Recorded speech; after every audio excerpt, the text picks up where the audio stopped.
Jetstar Hong Kong, the airline that was built but never flew. Some airlines fade away after years in the sky. Jetstar Hong Kong never made it to the runway. This was an airline that had aircraft on order, staff in uniform, officers buzzing with activity, and a business plan that on paper looked like a sure thing. Yet, despite all the momentum, Jetstar Hong Kong was stopped before it could ever take off. Here's how an airline that seemed inevitable was grounded, and why. In the early 2010s, the low-cost carrier revolution was sweeping across Asia. Jetstar, already a familiar name in Australia, Singapore, Japan, and Vietnam, saw Hong Kong as the next logical step. The city was one of the world's busiest aviation hubs, with huge demand for travel, strong regional connections, and high fares on short-haul routes.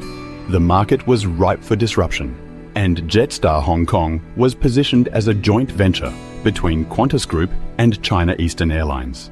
On paper, it checked every commercial box. But Jetstar Hong Kong wasn't just a concept. It was being built, piece by piece. The airline was formed in 2012, with plans to start flying by late 2013 or early 2014, pending regulatory approval. Office space was secured inside Dragonair House. Systems, processes, and manuals were developed. Recruitment was underway for engineers, flight operations, cabin crew, and corporate roles. Aircraft were identified and scheduled for delivery. Staff were hired and training began. This wasn't a marketing stunt. It was a real airline, preparing for real flights. The people behind Jetstar Hong Kong were just as real.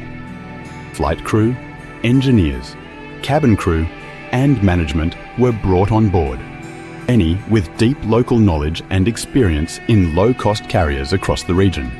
There was genuine belief among the team that Jetstar Hong Kong would be flying within months, not years. But even as the airline was coming together, uncertainty was growing behind the scenes. The core issue wasn't competition, it was control. Publicly, the debate focused on ownership structure and regulatory interpretation. In reality, the question was about who truly controlled the airline. Despite the joint venture, Jetstar Hong Kong was widely seen by local stakeholders as not being a truly independent Hong Kong airline. Instead, it was viewed as an extension of Jetstar's broader network, with strategic and operational decisions made outside the territory. This perception would prove decisive. Cathay Pacific, Hong Kong's dominant airline, strongly opposed Jetstar Hong Kong's application for an air transport licence. This wasn't just about protecting market share. Cathay argued that Jetstar Hong Kong failed the principal place of business test.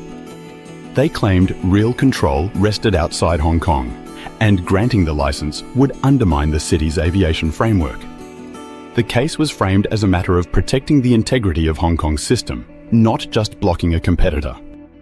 Whether you agree or not, the argument resonated. The Hong Kong Air Transport Licensing Authority, or ATLA, doesn't operate like many other regulators. It doesn't just ask if an airline is safe. It also asks if the airline is genuinely a Hong Kong entity. Jetstar Hong Kong's application was lodged in June 2013, and a public inquiry was held in early 2015. After a lengthy review, the conclusion was clear. Jetstar Hong Kong had not demonstrated sufficient operational and strategic independence. The airline failed to meet the legal and regulatory expectations of local control. On June 25, 2015, ATLA announced its decision. Jetstar Hong Kong would not be granted a licence. With that decision, the airline's fate was sealed. Aircraft plans were cancelled. Staff contracts were unwound. Offices were closed, systems were shut down. There was no dramatic collapse, just a quiet, procedural end. An airline that had never flown was slowly dismantled, piece by piece.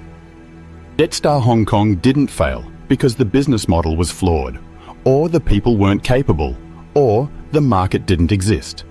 It failed because in aviation, perception, governance, and local sovereignty can matter more than economics. The airline was never allowed to become truly local. And in Hong Kong, that distinction is everything. Had it launched, Jetstar Hong Kong might have disrupted short-haul fares, forced structural change in the market, and become a major player in regional travel. Instead, it stands as a case study.